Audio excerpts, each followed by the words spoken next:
ಹರೇ ಕೃಷ್ಣ ಕೃಷ್ಣ ಕೃಷ್ಣ ಹರೇ ಹರೇ, ಹರೇ ರಾಮ ರಾಮ ರಾಮ ಹರೇ ಹರೇ. ಗೃಹಸ್ಥನಾದವನು ಬಾಹ್ಯವಾಗಿ ಏನನ್ನೂ ತ್ಯಜಿಸುವುದಿಲ್ಲ, ಆಂತರಿಕವಾಗಿ ಅವನು ಭಕ್ತಿಯೆಡೆಗೆ ಅವನು ಹೋಗ್ತಾ ಇರುತ್ತಾನೆ. ಆದ್ರಿಂದ ಮಿಥ್ಯಾಚಾರಿ ಅಂದ್ರೆ ಪ್ರಿಟೆಂಡರ್, ಗೃಹಸ್ಥನಾದನು ಸ್ಟ್ರಗ್ಲರ್. ಸೊ ಪ್ರಿಟೆಂಡರ್ಗಿಂತ ಸ್ಟ್ರಗ್ಲರ್ ತುಂಬಾ ಉತ್ತಮ, ಯಾಕೆಂದ್ರೆ ಅವನು ಪ್ರಯತ್ನ ಪಡ್ತಾ ಇದ್ದಾನೆ ಮುಂದುವರಿಯೋದಕ್ಕೆ ಭಕ್ತಿ ಮಾರ್ಗದಲ್ಲಿ. ಆದ್ರಿಂದ ಇಲ್ಲಿ ಭಗವಂತ ಹೇಳ ಬಯಸುವುದೇನೆಂದ್ರೆ, ಯಾವುದನ್ನ ಬಿಡಬೇಕಾಗಿಲ್ಲ. ನೀನು ಇರುವಂತ ಸ್ಥಾನದಲ್ಲಿ ಇದ್ದುಕೊಂಡೇ ಭಕ್ತಿಯನ್ನ ಮಾಡಿದಾಗ ಅದೇ ನಿಜವಾದ ಒಂದು ಭಕ್ತಿ ಯೋಗವಾಗುತ್ತದೆ, ಅದೇ ನಿಜವಾದ ಒಂದು ಕರ್ಮಯೋಗವಾಗುತ್ತದೆ, ಕರ್ಮದ ಫಲವನ್ನ ತ್ಯಜಿಸಿದ್ರೆ ಅನ್ನೋದನ್ನ ಭಗವಂತ ಹೇಳ್ತಾರೆ. ಯಸ್ವಿಂದ್ರಿಯಾಣಿ ಮನಸ ನಿಯಮ್ಯಾರಭತೇರ್ಜುನ ಕರ್ಮೇಂದ್ರಿಯೈ ಕರ್ಮಯೋಗಂ ಆಸಕ್ತಃ ಸ ವಿಶೇಷ್ಯತೆ.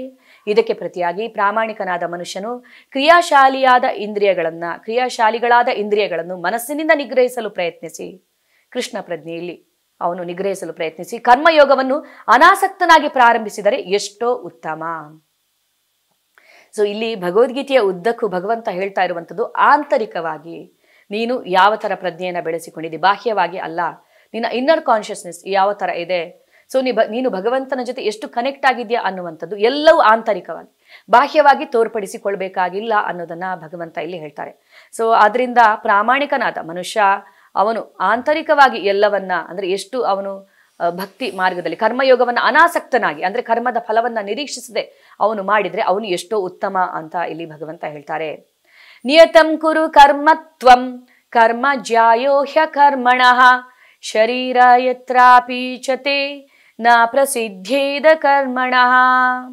ನಿನ್ನ ನಿಯಮಿತ ಕರ್ಮವನ್ನು ಮಾಡು, ಏಕೆಂದರೆ ಹಾಗೆ ಮಾಡುವುದು ಕರ್ಮವನ್ನು ಮಾಡದೆ ಇರುವುದಕ್ಕಿಂತ ಉತ್ತಮ. ಕರ್ಮವನ್ನು ಮಾಡದೆ ದೇಹವನ್ನು ಉಳಿಸಿಕೊಳ್ಳುವುದು ಸಾಧ್ಯವಿಲ್ಲ. ಸೊ ನಿನ್ನ ನಿಯಮಿತ ಕರ್ತವ್ಯವನ್ನ ನೀನು ಮಾಡಲೇಬೇಕು. ಕರ್ಮವನ್ನ ಮಾಡದೆ ನೀನು ಈ ದೇಹವನ್ನ ಹೇಗೆ ಉಳಿಸಿಕೊಳ್ಳೋದಕ್ಕೆ ಸಾಧ್ಯ? ಆದ್ರಿಂದ ಯಾವುದನ್ನ ಬಿಡುವ ಅವಶ್ಯಕತೆ ಇಲ್ಲ, ಕರ್ಮವನ್ನ ಮಾಡು, ಆದರೆ ಜ್ಞಾನದ ಮೂಲಕ ಮಾಡು ಕರ್ಮವನ್ನ ಅನ್ನೋದನ್ನ ಇಲ್ಲಿ ಭಗವಂತ ಹೇಳ್ತಾರೆ. ಸೊ ಈಗ ಪ್ರಾಮಾಣಿಕನಾದ ಗೃಹಸ್ಥ ಎಲ್ಲವನ್ನ ತ್ಯಜಿಸಿದ ಯೋಗಿಗಿಂತ ಎಷ್ಟೋ ಉತ್ತಮ ಅನ್ನೋದನ್ನ ಅಂಬರೀಷ ಮಹಾರಾಜನ ಒಂದು ಕಥೆಯ ಮೂಲಕ ನಾವು ತಿಳಿದುಕೊಳ್ಳೋಣ. ಸೊ ಅಂಬರೀಷ ಮಹಾರಾಜ ಭಗವಂತನ ಶ್ರೇಷ್ಠ ಭಕ್ತನಾಗಿರುತ್ತಾನೆ. ಯಾವ ತರ ಭಕ್ತ, ಅವನು ಇಡೀ ಭರತ ವರ್ಷದ ಚಕ್ರವರ್ತಿ ಆಗಿರುತ್ತಾನೆ. ಅವನು ಯಾವುದನ್ನು ತ್ಯಜಿಸಲಿಲ್ಲ. ಅವನು ಆಡಳಿತದಲ್ಲಿ ಇದ್ದುಕೊಂಡು ಎಲ್ಲ ಪ್ರಜೆಗಳನ್ನ ಎಲ್ಲ ಚೆನ್ನಾಗಿ ನೋಡಿಕೊಂಡು ಅವನು ಗೃಹಸ್ಥ ಜೀವನದಲ್ಲಿ ಇದ್ದುಕೊಂಡು ಭಕ್ತಿ ಮಾರ್ಗದಲ್ಲಿ ಅವನು ಹೇಗೆ ತೊಡಗಿಕೊಂಡಿದ್ದ. ಸವೈ ಮನಃ ಕೃಷ್ಣ ಪದಾರವಿಂದೆಯೋ ವಾಚಾಂಸಿ ವೈಕುಂಠ ಗುಣಾನು ವರ್ಣನೆ ಕರೌ ಹರೇರ್ ಮಂದಿರ ಮಾರ್ಜನಾದಿಶು. ತನ್ನ ಎಲ್ಲಾ ಇಂದ್ರಿಯಗಳನ್ನ ಭಗವಂತನ ಸೇವೆಗೆ ಮೀಸಲಿಟ್ಟಿದ್ದ.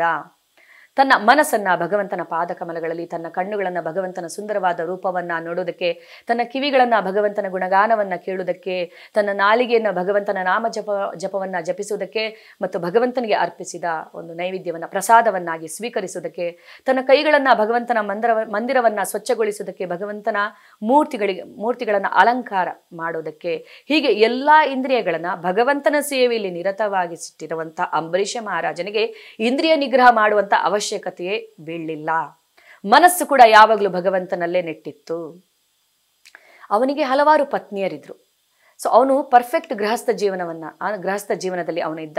ಸೊ ಆ ಪತ್ನಿಯರನ್ನು ಕೂಡ ಭಕ್ತಿ ಮಾರ್ಗದಲ್ಲಿ ತೊಡಗಿಸಿಕೊಂಡಿದ್ದ. ಅವರಿಗೊಂದು ಪುಟ್ಟ ಪುಟ್ಟ ಗುಡಿಯನ್ನ ಕಟ್ಟಿಸಿಕೊಟ್ಟಿದ್ದ.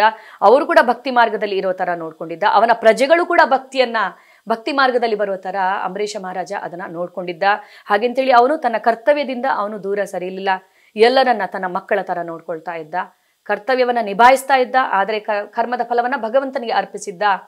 ಸೊ ಭಗವಂತನ ಸೇವಕ ನಾನು, ಭಗವಂತನ ಪ್ರತಿನಿಧಿ ನಾನು, ಭಗವಂತನ ಇಚ್ಛೆಯ ಪ್ರಕಾರ ನಾನು ಕಾರ್ಯ ಮಾಡ್ತಾ ಇದ್ದೀನಿ ಅನ್ನುವಂಥದ್ದು ಅವನ ಭಾವವಾಗಿತ್ತು. ಸೊ ಇಂತಹ ಅಂಬರೀಷ ಮಹಾರಾಜ ಏಕಾದಶಿ ವ್ರತವನ್ನ ಕಟ್ಟುನಿಟ್ಟಾಗಿ ಪಾಲಿಸ್ತಾ ಇದ್ದ. ಈಗ ಏಕಾದಶಿ ವ್ರತಕ್ಕೆ ತುಂಬಾನೇ ಮಹತ್ವವಿದೆ ನಮ್ಮ ಶಾಸ್ತ್ರಗಳಲ್ಲಿ. ತುಂಬಾ ಜನರಿಗೆ ಅದರ ಬಗ್ಗೆ ಗೊತ್ತಿಲ್ಲ. ಏಕಾದಶಿ ಅನ್ನುವಂಥದ್ದಕ್ಕೆ ವೈಜ್ಞಾನಿಕ ಕಾರಣವಿದೆ, ಆಧ್ಯಾತ್ಮಿಕ ಕಾರಣವಿದೆ, ಖಗೋಳಶಾಸ್ತ್ರದ ಪ್ರಕಾರ ಅದಕ್ಕೆ ಕಾರಣವಿದೆ. ಅದು ಎಷ್ಟು ನಮಗೆ ಒಳ್ಳೆಯದು, ನಮ್ಮ ಆಧ್ಯಾತ್ಮಿಕ ಉನ್ನತಿಗೆ, ನಮ್ಮ ಭೌತಿಕ ಉನ್ನತಿಗೆ, ನಮ್ಮ ಆರೋಗ್ಯಕ್ಕೆ ಎಲ್ಲಾ ರೀತಿಯಲ್ಲೂ ಏಕಾದಶಿ ವ್ರತ ತುಂಬಾ ಒಳ್ಳೆಯದು.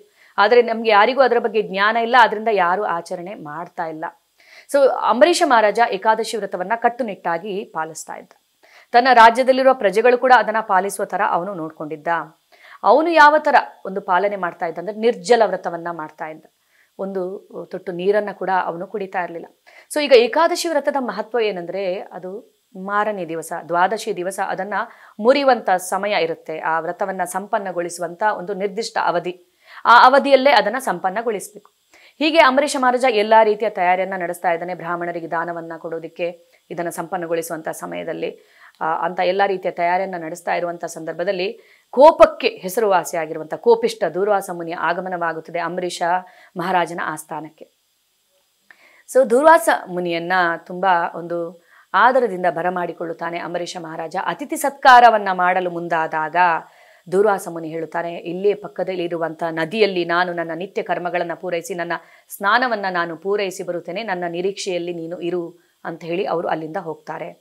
ಸೊ ಅಂಬರೀಷ ಮಹಾರಾಜ ಎಲ್ಲಾ ರೀತಿಯ ಸಿದ್ಧತೆಗಳನ್ನ ಮಾಡಿಕೊಳ್ಳುತ್ತಾನೆ ಅವರ ಅತಿಥಿ ಸತ್ಕಾರವನ್ನ ಮಾಡೋದಕ್ಕೆ.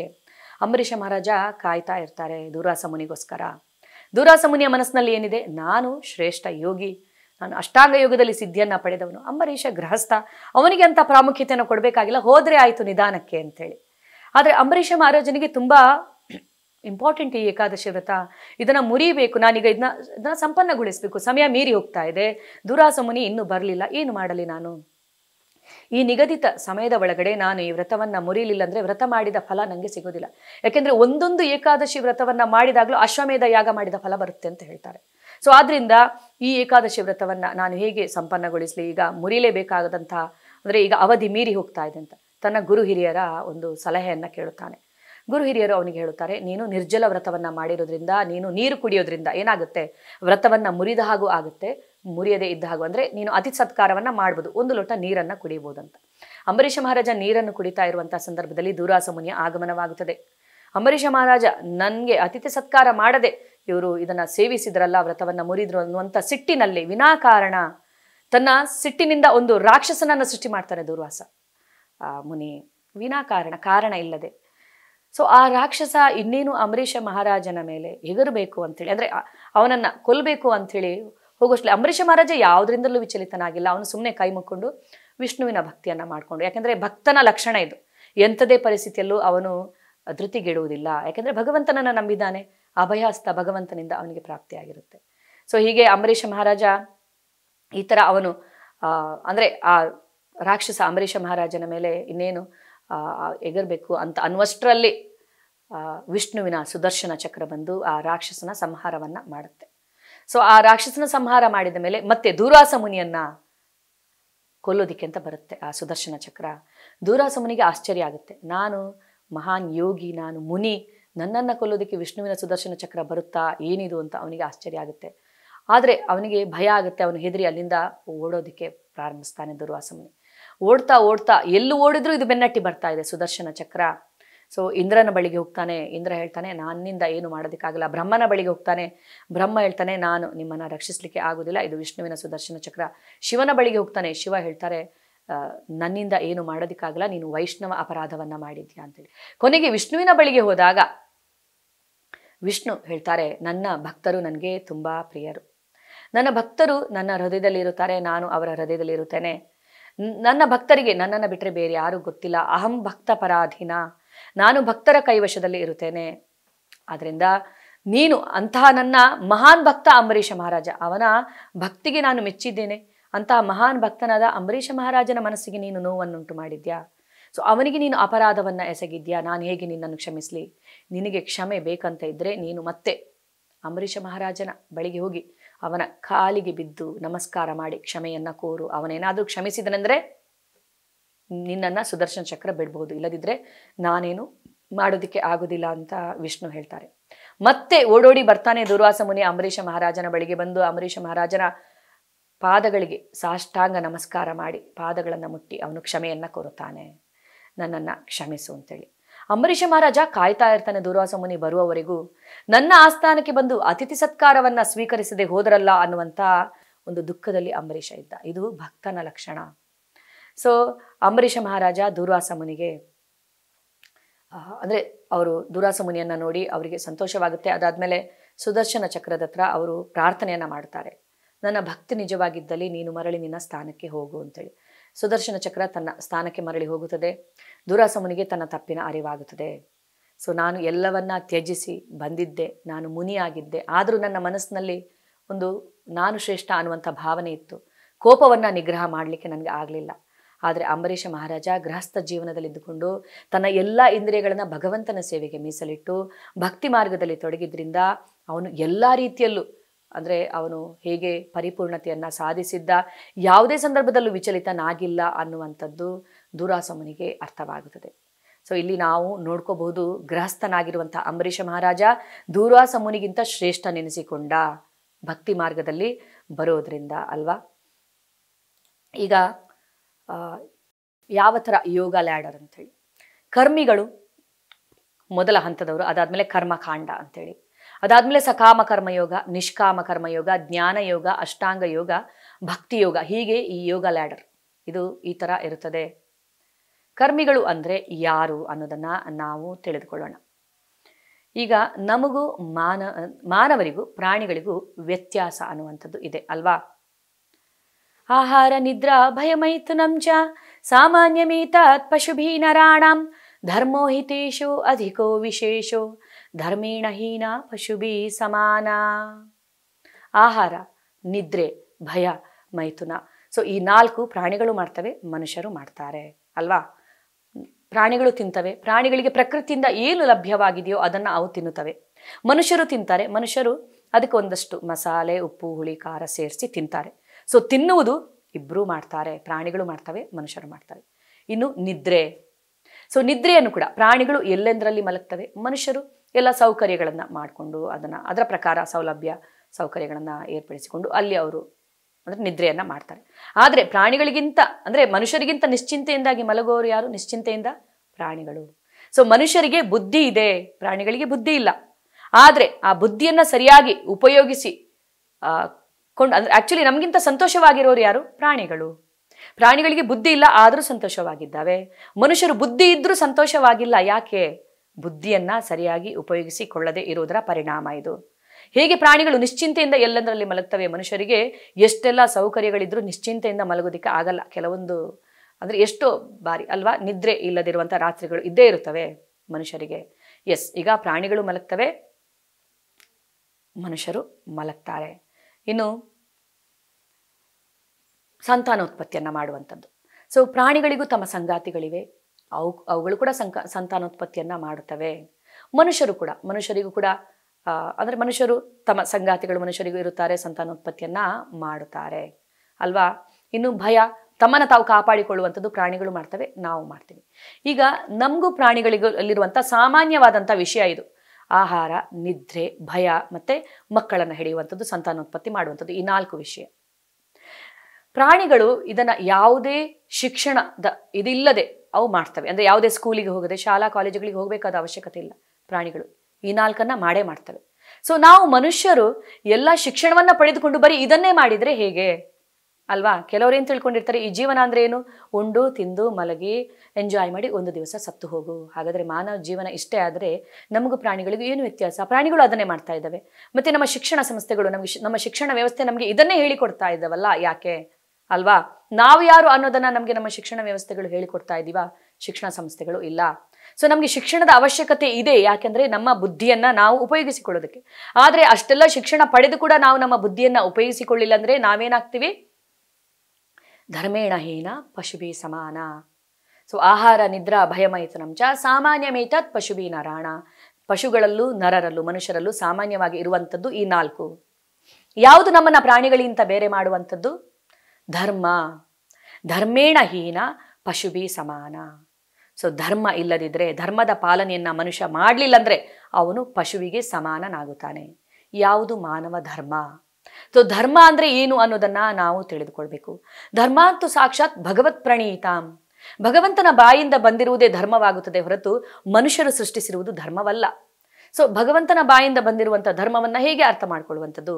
ಶಾಸ್ತ್ರಗಳ ಪ್ರಕಾರ ಭಗವದ್ಗೀತೆ, ಶ್ರೀಮದ್ ಭಾಗವತಂ ಹೇಳುತ್ತದೆ ಮಾನವ ಧರ್ಮ ಯಾವುದು ಅಂಥೇಳಿ. ಸೊ ಮನುಷ್ಯನಾದವನಿಗೆ ಈ ಪ್ರಶ್ನೆ ಬರಲೇಬೇಕಲ್ವಾ ತನ್ನ ಮನಸ್ಸಿನಲ್ಲಿ. ನಾನು ಯಾರು? ನನ್ನ ಜೀವನದ ಗುರಿ ಏನು? ಈ ಸೃಷ್ಟಿಯ ಹಿಂದೆ ಯಾರಿದ್ದಾರೆ? ಅವರ ಜೊತೆ ನನ್ನ ಕನೆಕ್ಷನ್ ಏನು ಅನ್ನುವಂಥ ಪ್ರಶ್ನೆ ಬರಲೇಬೇಕು ಒಬ್ಬ ಮನುಷ್ಯನಾದವನಿಗೆ ಅಲ್ವಾ. ಈಗ ಪ್ರತಿಯೊಬ್ಬನಿಗೆ ಕೂಡ ಈ ಪ್ರಶ್ನೆ ಅಂದರೆ ಮನುಷ್ಯನಾದವನಿಗೆ ಈ ಥರದ ಪ್ರಶ್ನೆಗಳು ಬಂದೇ ಬರುತ್ತದೆ. ಸೊ ನಾನು ಅಂದರೆ ನಾನೀಗ ಇಲ್ಲಿ ಇರುವಂಥ ಒಂದು ಪರಿಸ್ಥಿತಿಯಲ್ಲಿ ಎಷ್ಟೊಂದು ಭೇದ ಭಾವ ಅಸಮಾನತೆ ಇದೆ ಈ ಒಂದು ಪ್ರಪಂಚದಲ್ಲಿ. ಒಂದೇ ಸಮಯದಲ್ಲಿ 2 ಮಗುವಿನ ಜನನವಾಗುತ್ತದೆ. ಒಂದು ಮಗು ತೀರಾ ಬಡ ಕುಟುಂಬದಲ್ಲಿ ಹುಟ್ಟುತ್ತದೆ, ಇನ್ನೊಂದು ಮಗು ತೀರಾ ಶ್ರೀಮಂತ ಕುಟುಂಬದಲ್ಲಿ ಹುಟ್ಟುತ್ತದೆ. ನಕ್ಷತ್ರ ರಾಶಿ ಎಲ್ಲವೂ ಒಂದೇ ಇರುತ್ತದೆ ಆ 2 ಮಗುಗಳದ್ದು ಕೂಡ. ಆದರೂ ಯಾಕೆ ಆ ಮಗುವಿಗೆ ಜೀವನ ಪರ್ಯಂತ ಕಷ್ಟ, ಈ ಮಗುವಿಗೆ ಯಾಕೆ ಜೀವನ ಪರ್ಯಂತ ಸುಖ ಸಂತೋಷ ಇರುತ್ತದೆ? ಸೊ ಏನು ಕಾರಣ ಇರ್ಬೋದು ಈ ಥರ ಅಸಮಾನತೆಗೆ? ಯಾಕೆ ಇಲ್ಲಿ ಕೆಲವರು ಜೀವನ ಪರ್ಯಂತ ಕಷ್ಟವನ್ನು ಅನುಭವಿಸುತ್ತಾರೆ, ಕೆಲವರು ಜೀವನ ಪರ್ಯಂತ ಸಂತೋಷದಿಂದ ಇರುತ್ತಾರೆ, ಕೆಲವರು ಶ್ರೀಮಂತರಾಗಿರುತ್ತಾರೆ, ಕೆಲವರು ಬಡವರಾಗಿರುತ್ತಾರೆ, ಕೆಲವರು ಅಂಗವಿಕಲರಾಗಿರುತ್ತಾರೆ, ಕೆಲವರು ಆರೋಗ್ಯದಿಂದ ಇರುತ್ತಾರೆ, ಕೆಲವರು ಬಹಳ ಸುಂದರವಾಗಿರುತ್ತಾರೆ, ಕೆಲವರು ಕುರೂಪಿಗಳಾಗಿರುತ್ತಾರೆ. ಏನು ಕಾರಣವಿರಬಹುದು ಇದಕ್ಕೆ ಅನ್ನುವಂಥ ಪ್ರಶ್ನೆ ಮನಸ್ಸಿನಲ್ಲಿ ಬರಲೇಬೇಕಲ್ವಾ. ಜಿಜ್ಞಾಸವನ್ನು ನಾವು ಮಾಡಬೇಕಾಗತ್ತೆ. ಅಥಾತೋ ಬ್ರಹ್ಮ ಜಿಜ್ಞಾಸ, ನಮ್ಮ ಮನಸ್ಸಿನಲ್ಲಿ ಆ ಥರ ಪ್ರಶ್ನೆಗಳು ಬರಲೇಬೇಕು. ಏನು ಕಾರಣ ಇರ್ಬೋದು ಇದಕ್ಕೆ ಅಂತ ಪ್ರಶ್ನೆ ಬಂದಾಗ ಆ ಪ್ರಶ್ನೆಯನ್ನು ಪ್ರಶ್ನೆಯಾಗೇ ಇಟ್ಕೊಳ್ಬಾರ್ದು, ಆ ಪ್ರಶ್ನೆಗೆ ಉತ್ತರ ಹುಡುಕುವಂಥ ಒಂದು ಇದನ್ನು ನಾವು ಮಾಡಬೇಕಾಗುತ್ತೆ ಪ್ರಯತ್ನವನ್ನು. ಸೊ ಇದಕ್ಕೆ ಮಾನವ ಜನ್ಮ ಇರುವಂಥದ್ದು. ನನ್ನ ಜೀವನದ ಉದ್ದೇಶ ಏನು, ನಾನು ಯಾರು, ಈ ಸೃಷ್ಟಿಯ ಹಿಂದೆ ಯಾರಿದ್ದಾರೆ, ನನ್ನ ಮೂಲ ಯಾವುದು, ಸೊ ಈ ಸೃಷ್ಟಿಯ ಹಿಂದೆ ಯಾರಿದ್ದಾರೆ, ಅವರ ಜೊತೆ ನನ್ನ ಕನೆಕ್ಷನ್ ಏನು ಅಂತ ತಿಳಿದುಕೊಂಡ್ರೆ ಮಾತ್ರ ಅವನು ಮಾನವ ಅಂತ ಅನಿಸಿಕೊಳ್ಳುತ್ತಾನೆ. ಆದ್ರಿಂದ ಇಲ್ಲದಿದ್ದರೆ ಸೊ ಕರ್ಮಿಗಳು ಅನಿಸಿಕೊಂಡವರು ಹೇಗಿರುತ್ತಾರೆ, ಅವರು ಇದೇ ಥರ.